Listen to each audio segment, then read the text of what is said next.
Alors on s'intéresse donc pour commencer au WATEC, ce salon qui se tient à Tel Aviv et met en avant les technologies israéliennes au service de l'eau. Un savoir-faire qui s'exporte notamment en Afrique où de nombreux pays cherchent à mieux maîtriser cette ressource si précieuse qu'est l'eau.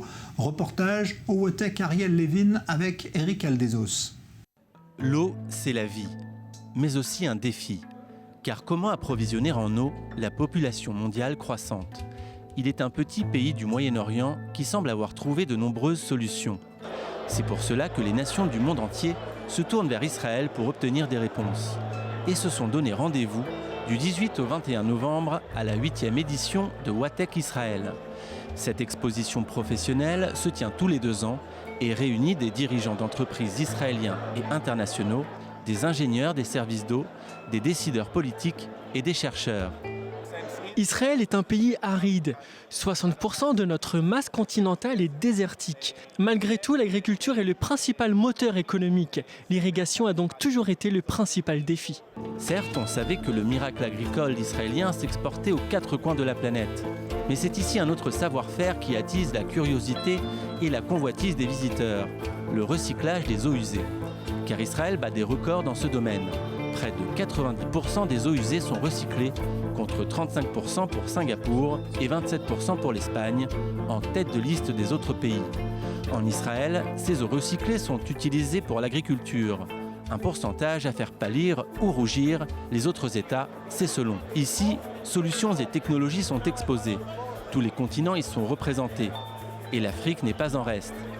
À l'instar de cette délégation du Ghana, menée par Cecilia Abena-Dapaah, la ministre des Ressources et de l'Assainissement de l'eau, et le docteur Joseph Siao Adjepong, fondateur et directeur exécutif de l'entreprise ghanéenne Jospong Group of Companies. La société du docteur Adjepong dispose du portefeuille le plus diversifié au Ghana. Avec une fortune personnelle estimée à près de 600 millions d'euros, cet entrepreneur est devenu multimillionnaire, notamment grâce à la gestion des déchets. Sa société regroupe plus de 45 entreprises et emploie plus de 250 000 Ghanéens. Alors forcément, toutes ces startups qui montrent les dernières technologies en vogue aiguisent son appétit. Des systèmes pour purifier les eaux usées, pour sécuriser les infrastructures d'approvisionnement en eau ou encore pour la distribuer. Et ce n'est pas que pour le continent noir que l'eau devient une préoccupation urgente. Là-bas comme ailleurs, les populations mondiales affluent vers les grandes villes. Plus d'habitants et moins d'eau. Tel est le problème. Israël a transformé un désert en une nation capable de fournir de l'eau à 8 millions de citoyens, tout en exportant vers ses voisins. Un exemple que de nombreux autres pays entendent bien suivre. Voilà, et parmi ces pays, il y a donc le Ghana. Notre invité, justement, on vient de le voir dans ce sujet brièvement. Et avant de repartir au Ghana, il fait un crochet par i24 News. C'est Joseph Siao Adjepong. Bonjour, merci d'être là. Vous êtes le PDG donc, de ce groupe Jospong, qui est un immense groupe, plus de 60 compagnies, qui est présent dans énormément de domaines, la finance, la banque, mais également donc, le traitement des eaux. Je vais montrer cette couverture du magazine Forbes Africa. C'est vous qui êtes à la lune, Bonsoir Joseph Siao, parce que vous êtes un entrepreneur qui est cité en exemple aujourd'hui. Je voudrais d'abord vous demander, qu'est-ce que vous êtes venu chercher au WATEC? Avant toute chose, je vous remercie de m'avoir invité sur le plateau d'i24 News. C'est la première fois que je me rends à l'événement WATEC Israël et j'ai été totalement impressionné. C'était vraiment incroyable. Je vis au Ghana où je possède 60 sociétés et l'un des secteurs d'activité de ces entreprises est le traitement des eaux usagées. Donc je suis venu en Israël pour participer à WATEC, pour voir ce qui se fait dans ce domaine, me renseigner et apprendre. Mais j'ai vraiment été épaté. Israël recycle 90% de ses eaux usées. Je me suis rendu dans d'autres pays, en Chine, en Amérique, en Allemagne, et Israël possède la meilleure technologie de traitement des eaux usagées. Donc je suis venu pour savoir comment je pouvais moi aussi avoir cette nouvelle technologie afin de résoudre les problèmes au Ghana. Au Ghana, nous n'avons pas de problème avec le traitement des eaux usagées car nous ne les recyclons pas. Nous n'avons que quelques usines. J'ai visité plusieurs sociétés et c'est fabuleux. Je peux vous affirmer avec la plus grande conviction qu'Israël possède la meilleure technologie en termes de traitement des eaux usagées. Alors, je peux déjà expliquer que vous avez il y a un partenariat qui existe d'ailleurs avec le ministère de l'économie israélien et le Ghana et cette délégation donc, qui est venue ici justement pour s'intéresser à ça. Alors, Joseph Sio-Agepong, vous avez construit, vous, un empire industriel principalement dans le traitement des déchets et des eaux usées. La gestion des déchets est un problème qui concerne tous les pays du monde. Quand vous vous réveillez le matin, que vous prenez votre bain, que vous mangez, vous produisez des déchets. Quoi que vous fassiez dans votre vie, vous générez des déchets. N'importe quel être humain produit 0,5 kg de déchets. Donc, j'ai choisi de savoir comment on pouvait gérer tous ces déchets. Et c'est valable pour tous les êtres humains tels que Dieu les a créés. Quand vous avez fini de manger, de marcher, de vous laver ou quoi que ce soit d'autre, personne ne débarrasse vos déchets. C'est le dernier de vos soucis.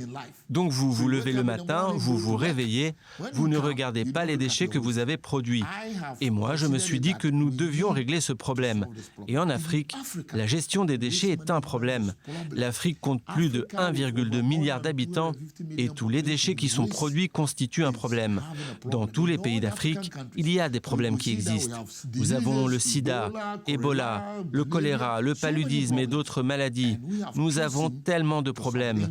Et nous avons choisi de résoudre certains problèmes au Ghana, là où les plages n'étaient pas propres, là où les eaux usagées sont directement redirigées dans la mer. Et aujourd'hui, avec mon entreprise Zoom Lyon, nous l'avons réglé.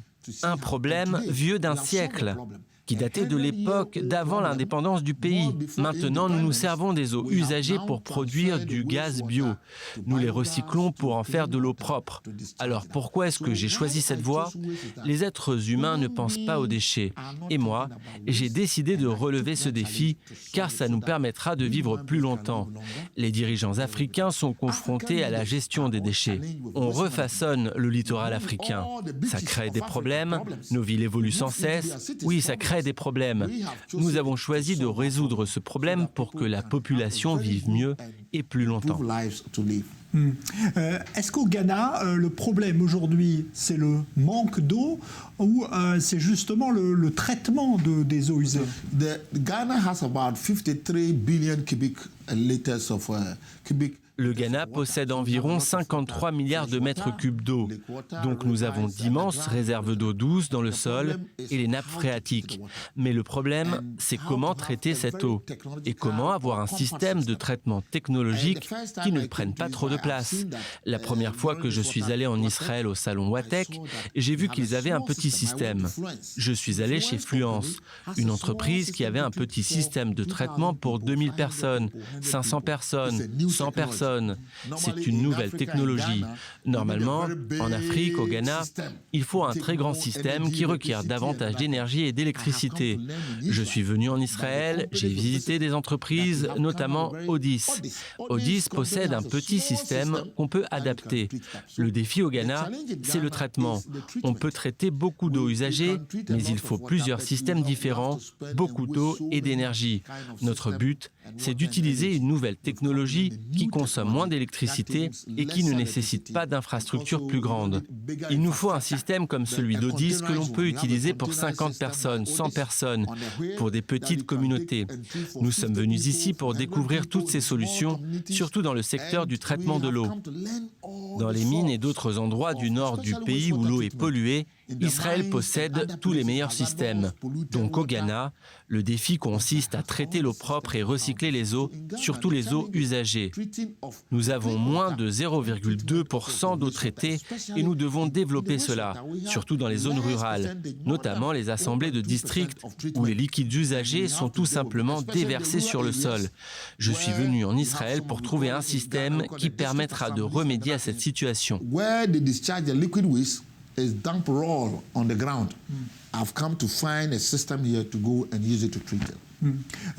Rapidement, pour terminer, vous diriez que l'exemple israélien peut s'appliquer au Ghana et à d'autres pays d'Afrique? Merci beaucoup. Comme je vous l'ai dit, j'ai beaucoup voyagé dans le monde entier pour me renseigner sur la gestion des déchets. Je suis allé en Europe, en Amérique du Nord et dans beaucoup d'autres pays et je peux vous dire que c'est en Israël que j'ai trouvé la technologie la plus perfectionnée en termes de traitement à tous les niveaux. Et je peux vous le garantir parce que je suis un homme d'affaires et en tant que tel, j'investis mon argent et j'achète des systèmes qui sont de plus en plus performants. Israël possède la technologie pour transférer ces systèmes en Afrique et ce que je propose, c'est qu'Israël invite la plupart des sociétés qui opèrent dans le secteur du traitement des eaux usagées pour qu'elles viennent ici et voir ce qu'il s'y fait, pas seulement au salon Watec. Il faut qu'il y ait un engagement régulier dans le temps. Et il faudrait aussi que les directeurs de sociétés israéliennes aillent en Afrique pour voir les défis auxquels nous sommes confrontés et sélectionner le système approprié à chaque situation pour une efficacité optimale. Il ne faut pas attendre un an que le salon Watec se tienne, il faut faire des voyages réguliers et je pense que toutes ces sociétés et d'autres ont une présence en Afrique et dans d'autres endroits qui sont dans le besoin. Leur technologie est excellente et peut effectivement être transférée vers l'Afrique.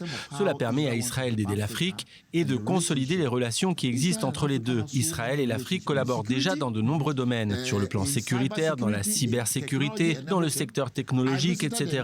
Je me suis rendu dans un centre d'innovation et j'ai trouvé que c'était vraiment bien. C'est de ça dont l'Afrique a besoin.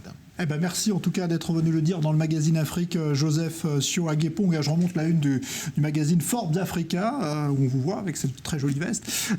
Congratulations for your group, Jos Pong. Et merci d'être venu dans le magazine Afrique. C'était un plaisir de vous recevoir. À bientôt. Merci beaucoup.